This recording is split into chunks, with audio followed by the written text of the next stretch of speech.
Buenas noches, profesor. El día de hoy vamos a presentarle reflexión, refracción y dispersión de frentes de onda, que es el tema de óptica que nosotros vamos a presentar. El primer tema es reflexión.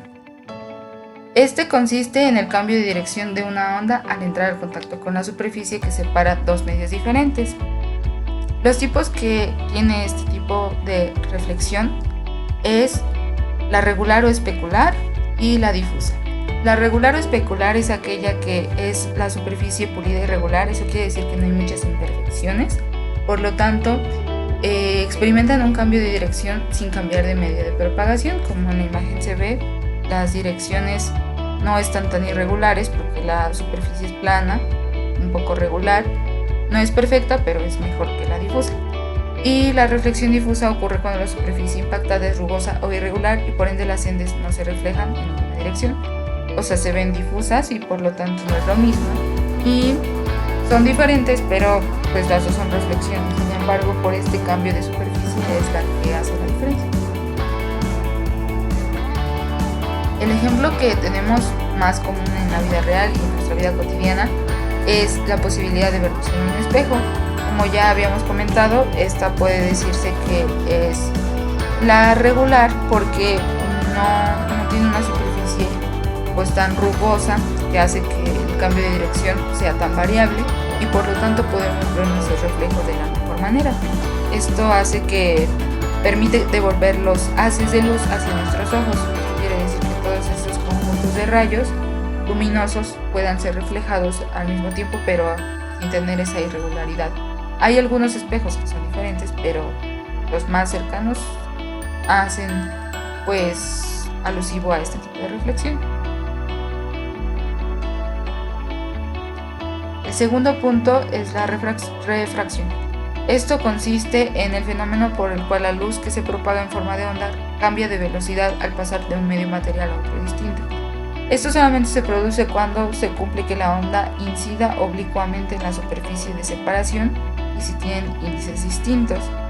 Esto quiere decir que es diferente a la reflexión, es un poco lo contrario, pero pues es considerada con esta característica que es una condición para que se cumpla este tipo de fenómeno. Los elementos son el rayo incidente, que es el primero, que es el rayo de luz que llega a la superficie entre ambos medios, el refractado, que se desvía cuando la onda luminosa atraviesa la superficie, la línea normal, que solamente es una línea imaginaria que es perpendicular a la superficie, y el ángulo de incidencia es aquel que se produce entre el incidente y la normal. Por lo tanto, existe el otro que es refracción, que se produce entre el refractado y la línea normal. Como un denominador tenemos la línea normal, pero simplemente es imaginario. Sin embargo, si no existiera esta línea normal, pues se le conoce así, no tendríamos estos dos últimos ángulos, que son importantes elementos de la reflexión. El ejemplo es un lápiz o palillo de madera dentro de un vaso con agua. La refracción de la luz hace que parezca quebrada. Como vemos aquí, pues no se ve igual. Para empezar, se ve mucha diferencia, pero por lo tanto es por esos ángulos que ya se comentaron, se ve esta línea muy distinta. Y el punto que sigue es dispersión de frentes de onda. La dispersión de onda consiste en un fenómeno por el cual distintas longitudes de onda se refractan con algunos ángulos distintos al atravesar medios materiales. Y en este caso tenemos como ejemplo lo que es un arco iris. Pues muchos de nosotros hemos visto un arco iris y es un ejemplo que es natural y además coincide con este efecto. Para la aplicación a nuestra carrera tenemos lo que es el sensor óptico o también llamado fotoeléctrico, el cual es capaz de detectar una presencia o algún objeto a distancia. Esto lo hace a través del cambio de la intensidad de la luz, debido a que estos dispositivos se usan en la cantidad de luz detectada o reflectividad de los objetos. Es posible detectar casi todos los tipos de materiales, por ejemplo el vidrio, el metal, plástico, madera y líquido.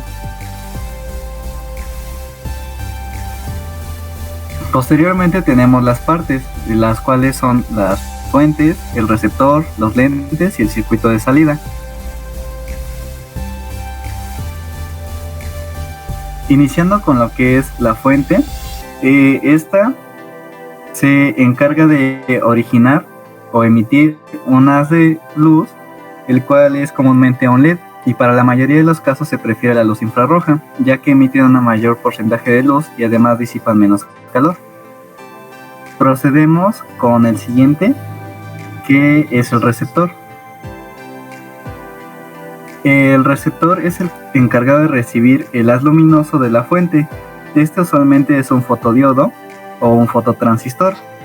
Debe estar acoplado espectralmente con el emisor.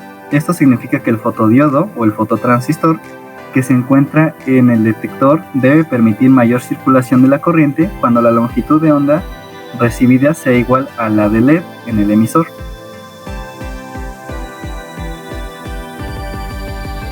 El siguiente punto son los lentes. Los lentes tienen una función muy importante porque tienen la función de dirigir el haz de la luz tanto al emisor como al receptor. Esto quiere decir que está presente en todas las partes posibles. En este caso podemos ver que los lentes, su función, tienen la posibilidad de restringir el campo de visión. Esto también puede aumentar la distancia de detección, es muy importante, y es por eso que tenemos este tipo de forma de cono que es en el que funciona. Normalmente el área de la base del cono de haz emitido por el LED y el lente aumenta a mayor distancia.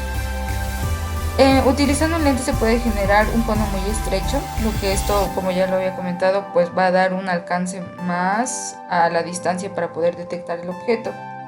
Por ejemplo, en esta figura podemos observar cómo se propaga el campo de visión en presencia y ausencia del lente. En este caso pues es el LED infrarrojo sin lente y este con lente, eso es en ausencia y en presencia. El siguiente punto que tenemos es el circuito de salida. El circuito de salida es muy importante también en este tipo de sensores porque en esto podemos ver salidas discretas o digitales. También nosotros ya los conocemos como los circuitos que tenemos en dos estados, y los más comunes como son el relé, el NPN o el PNP o el TRIAC o el MOSFET. En este caso son señales analógicas y seriales que serán vistas en este tipo de diagramas. Por ejemplo, en este diagrama de bloques, que tenemos la fuente regulada en la parte del emisor y el oscilador que está viendo directamente a, aquí tenemos lo que vemos como un NPN, y después tenemos el receptor donde podemos ver el circuito donde entra a la fuente regulada y al demulador. Todo esto ya es un circuito que está conformado y que es común en todos este tipo de sensores, pero es así como funciona un sensor fotoeléctrico, y por lo tanto este es su circuito de salida.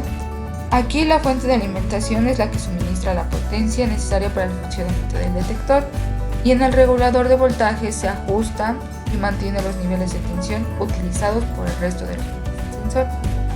La salida de este fotodetector es amplificada, por eso tenemos un amplificador, y luego es comparada con la frecuencia de pulsos. Aquí tenemos la frecuencia de pulsos, y luego es comparada con esto ya se integra, que ya esto ya es en el trigger, por lo tanto ahí ya se ve que finalmente se encuentra el dispositivo de salida.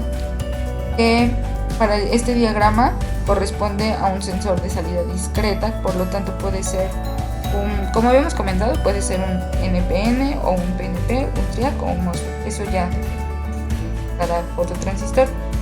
Y esta salida es alimentada directamente a la carga que puede ser la entrada de un controlador lógico programado. Este tipo de controlador lógico. Y eso sería todo, profesor. Estamos integrados por Alberto Vázquez Gutiérrez y yo, Gabriela.